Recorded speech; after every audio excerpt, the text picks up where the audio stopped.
Salam Indonesia, salam Nusantara dari Sabang sampai Merauke, dari Miangas sampai Pulau Rote. Mantaplah iman kita, mantaplah kasih kita, mantaplah pengharapan kita tentunya dalam Yesus Kristus yang menjadi Tuhan dan Juru Selamat kita dan Juru Selamat dunia. Jangan katakan bahwa Yesus itu bukan Tuhan, jangan katakan pula bahwa Yesus itu bukan Juru Selamat. Dia adalah Tuhan, dia adalah Juru Selamat. Kalau engkau percaya engkau akan diselamatkan, kalau engkau tidak percaya engkau akan dihukum. Karena Yesus sudah berkata, akulah jalan dan kebenaran dan hidup, tiada seorang sampai kepada Allah kalau tidak melalui aku. Di bawah kolong langit dan keselamatan tidak ada di dalam siapapun juga selain di dalam Dia, Yesus Kristus.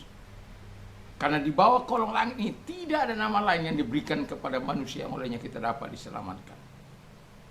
Karena begitu besar kasih Allah akan dunia ini sehingga Ia mengaruniakan anaknya yang tunggal supaya setiap orang percaya kepada tidak binasa melainkan beroleh hidup yang kekal. Jadi pilih Yesus, Dia yang sudah turun ke dalam dunia jurang maut, dan Dia mengambil kunci jurang maut dan kerajaan neraka. Dan di dalam Yesus kita menerima segala-galanya. Puji nama Tuhan. Dan sebelum kita mendengarkan firman Allah, saya mengucapkan selamat pagi bagi kita semuanya. Sebelum kita datang beribadah kepada Tuhan, kita persiapkan hati kita, hidup kita, semuanya untuk memuliakan dan memasukkan nama Tuhan dalam hidup ini. Terlebih dalam kehidupan kita, dalam tindak tanduk kita, dalam perbuatan kita. Puji nama Tuhan, Tuhan Yesus memberkati. Dan mari kita berdoa. Terima kasih Tuhan, kami mau jadi pelayan yang baik di hadapan Tuhan. Di dalam nama Yesus kami berdoa. Haleluya, amin. Saya akan bacakan 1 Petrus 4 ayat 7 sampai dengan 10. Kesudahan segala sesuatu sudah dekat, karena itu kuatkanlah dirimu dan jadilah tenang supaya kamu dapat berdoa.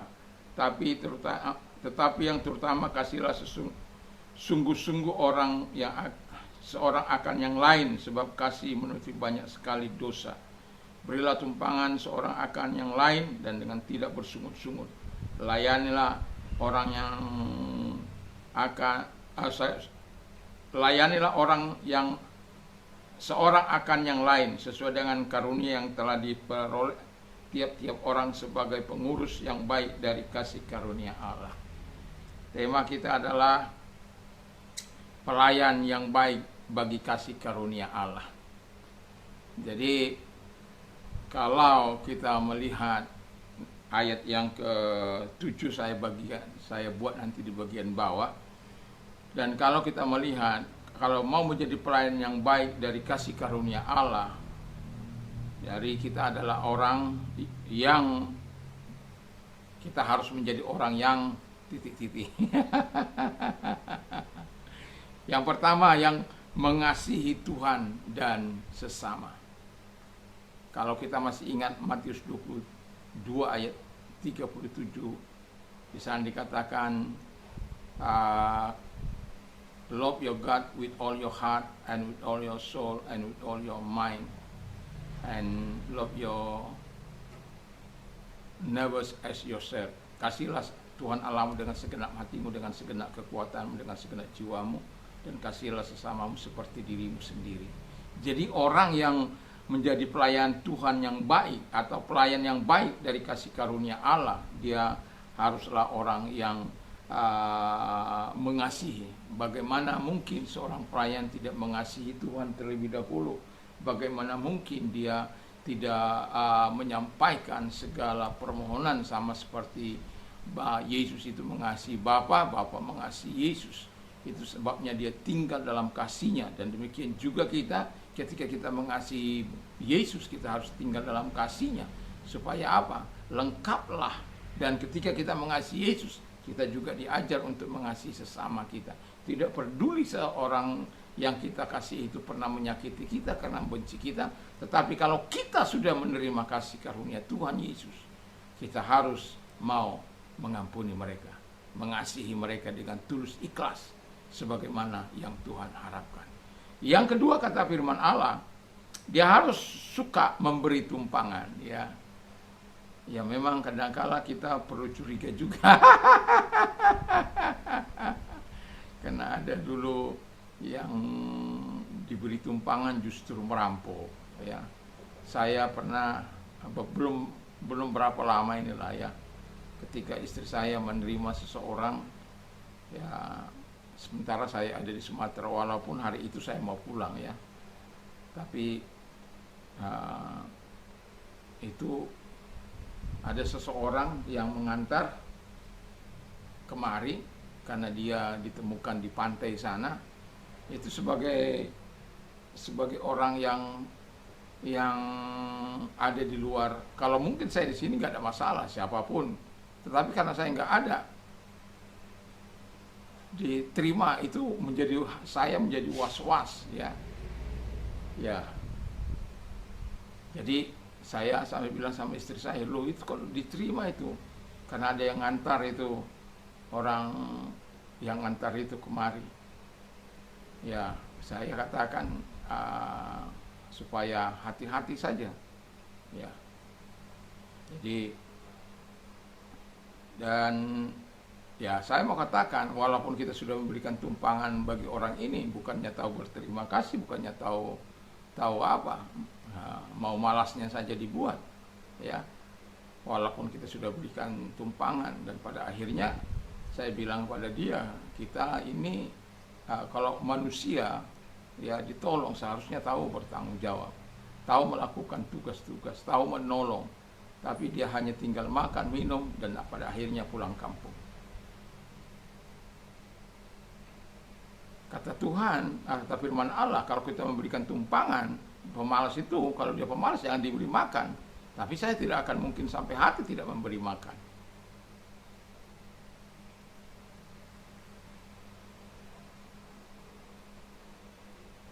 Tapi ada banyak orang-orang sekarang ini yang seperti itu, malas bekerja tapi mau tinggal di rumah orang, malas menggerakkan tangannya tapi mau tinggal di rumah orang, sementara rumah orang punya aturan sendiri. Dia pikir dia sudah, karena dia diterima, dia pikir sesuka-sukanya untuk tinggal di situ. Saya membayangkan ketika saya berada di rantau, tidak seperti itu. Tapi kita sebagai seseorang yang percaya kepada Tuhan, yang mengasihi Tuhan, sebagai pelayan yang baik dari kasih karunia Allah itu, kita harus suka memberi tumpangan. Yang ketiga, suka melayani. Nah, ini suka melayani ini kita bisa nanti baca dalam Roma 12 ayat yang ke-6 dan 8. Di sana kita akan menemukan kalau ada pelayanan yang menetap ini ya, pelayanan yang menetap, ada pelayanan yang tidak menetap, yaitu 9 karunia roh itu. Karunia iman, karunia kesembuhan, karunia mujizat, karunia marifat, karunia kesembuhan, dan karunia membeda-bedakan roh, menerjemahkan bahasa roh, dan karunia bernubuat, dan karunia menafsirkan bahasa roh. Jadi ada 9. Nah, yang mau saya katakan adalah, yang mau saya kupas adalah Roma 12 ayat 6 dan 8. Di situ ada karunia yang menetap. Yang pertama itu karunia kalau kita bernubuat, ya, bernubuat dengan iman. Itu sebabnya kalau orang memberkati kita, terima dengan iman. Dan orang yang mengatakan sesuatu itu pun, kalau itu memang karunia menetap bagi dia, yang suka memberkati orang, suka mendoakan orang, dan suka menyatakan sesuatu, tetapi dengan iman, ya. Kemudian yang kedua, melayani, karunia melayani. Itu sebabnya kalau orang punya karunia melayani, biar dia dikecewakan, dia akan tetap melayani, karena memang dia sudah lifestyle-nya itu, sudah gaya hidupnya itu, karena Tuhan berikan kepada dia hal yang seperti itu. Terus karunia mengajar. Jadi kalau kita mengajar, ya, kan ada orang yang sulit dipersukar, yang sulit menjadi mudah, yang mudah lebih mudah lagi. Tapi ada orang yang mudah menjadi sukar, yang sukar tambah sukar. Dia itu karunianya tidak mengajar, tapi memaksakan untuk mengajar, ya. Saya bilang dalam bahasa Inggris, mengajar bahasa Inggris, sebenarnya bahasa Inggris itu sangat mudah. Tapi kalau pakai dengan cara saya katakan demikian, saya jamin kalau pakai dengan cara saya akan mudah untuk bahasa Inggris. Bagaimana mungkin? Ya, asal kita mau melakukannya. Tapi pertanyaan saya adalah, apakah kita melakukannya? supaya bahasa Inggris itu dipikirkan. Mau sepanjang hari makan apa, minum apa, pergi apa, datang apa, melakukan sesuatu apa. Dan ketika itu kita pikirkan, itu kita tidak lepas dari kamus. Sama seperti awal saya belajar bahasa Inggris. Kalau kamus itu nggak pernah lepas dari tangan saya. Sampai sekarang pun kamus itu nggak pernah lepas. Dan dia selalu ada. Walaupun dalam maksud saya tidak lagi saya bawa-bawa. Kalau dulu kamus saya bawa-bawa. Kalau sekarang tinggal di samping tempat tidur saya. Karena saya sebelum tidur pasti membaca. Nah, jadi itu karunia mengajar. Ada orang diberi karunia untuk menasihati. Jadi ada orang menasihati. Anda pernah dengar enggak, orang menasihati enak gitu. Walaupun tajam tapi kita nggak terasa. Walaupun nyelekit sebenarnya, tapi kita nggak mau marah dengan orang itu. Karena dia memang karunianya itu.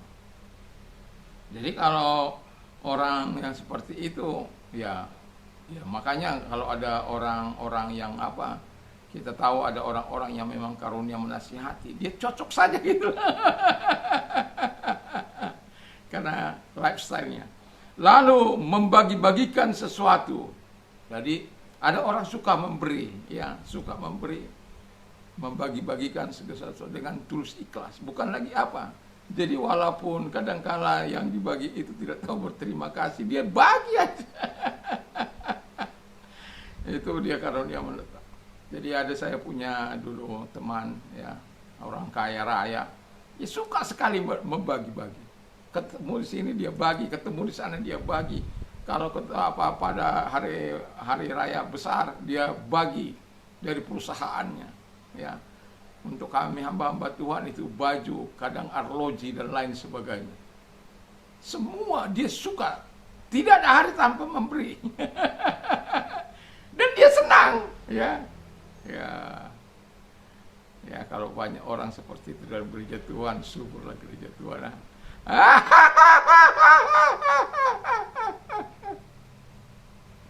Tapi saya punya anggota dulu di garap orang, ya. Saya itu dia akhirnya dia ungkapkan kepada saya itu dimanfaatkan orang itu, Pak. Loh, kan situ yang pilih. Situ kan yang mau. Saya sudah bilang Anda nggak mau dengar-dengaran. Ya sudah, tanggung sendiri. Akhirnya dia kecewa. Dia menjadi semua agama itu baik.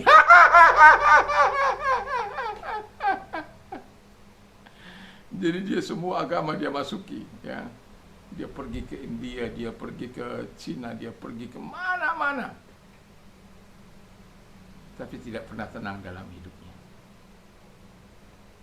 Padahal sewaktu dia di dalam pelayanan saya, dia sudah mengatakan betapa menyenangkan ikut Tuhan. Tapi karena dia digarap, saya nggak bisa seperti itu, ya. Saya tidak pernah mau itu istilahnya melebih-lebihkan gitu loh, ya. Dalam pelayanan saya sudah berapa puluh tahun ini tidak pernah saya menjalankan kolekte itu. Ada memang kolekte, kalau dikasih syukur, tidak dikasih juga nggak apa-apa. Ada di belakang. Kalau orang kan ditaruh di depan, kalau saya ada di belakang. Bagi saya kalau Anda memberi, beri yang terbaik di tempat tersembunyi. Jangan itu konsep-konsep yang berbeda dengan satu dengan yang lain. Jangan saya bilang habis berkhotbah, habis firman Allah ngemis. Burung di udara aja dipelihara oleh Tuhan, apalagi kita, ya. Dan saya udah 10-an tahun mungkin tidak menjalankan kolektif. Karena saya berpikir, saya ini kok jadi pengemis habis khotbah firman Allah. Itu sebabnya kalau Anda lihat khotbah-khotbah minggu saya, habis khotbah itu langsung kita berdoa syafaat langsung selesai, terkecuali perjamuan kudus.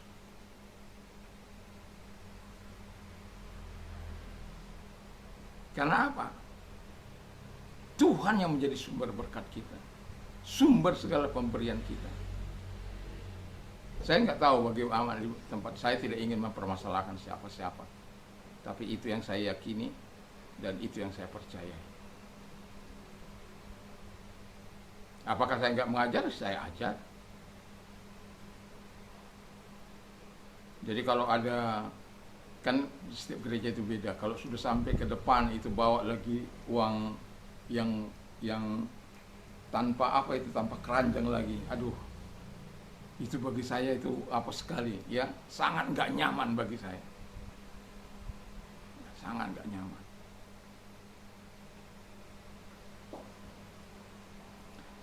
Ya, jadi kalau memberi, memang ada orang yang memberi dengan ikhlas, ya. Itu sudah Tuhan taruh itu di tiap gereja Tuhan. Lalu memberi pimpinan. Jadi kalau orang yang memberi pimpinan ini, ya dengan rajin, ya. Walaupun mungkin dia dikecewakan, tetapi dia terus mau memimpin dengan rajin. Lalu kemudian menunjukkan kemurahan, ya, dengan sukacita, ya. Kalau mau memberkati dengan pujian, dengan apa saja, dengan pertolongan tenaga, uang, waktu, apa saja, dengan kemurahan hatinya. Lalu yang terakhir yang mau saya katakan adalah pelayan yang baik dari kasih karunia Allah itu adalah orang yang suka berdoa. Bagaimana mungkin kita bisa bertahan dalam keadaan hidup ini, dalam keadaan badai ini, dalam keadaan, saya masih ingat bagaimana sulitnya di masa pandemi itu. Aduh, ampun, ya. Sudah punya lagi tanggungan yang begitu.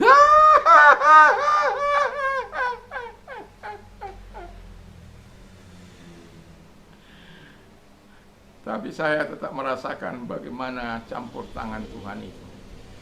Makanya setiap kali saya berdoa di akhir kepada orang-orang yang beban berat, karena saya tahu apa itu beban berat. Saya tidak ingin ada orang-orang keluar.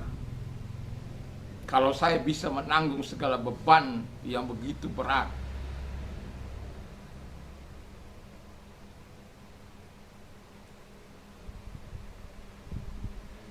tapi tidak pernah mau keluar daripada firman Allah, tetap setiap pagi, setiap malam, setiap siang, bahkan berdoa malam berapa kali dalam seminggu itu, hanya untuk meminta belas kasihan Tuhan.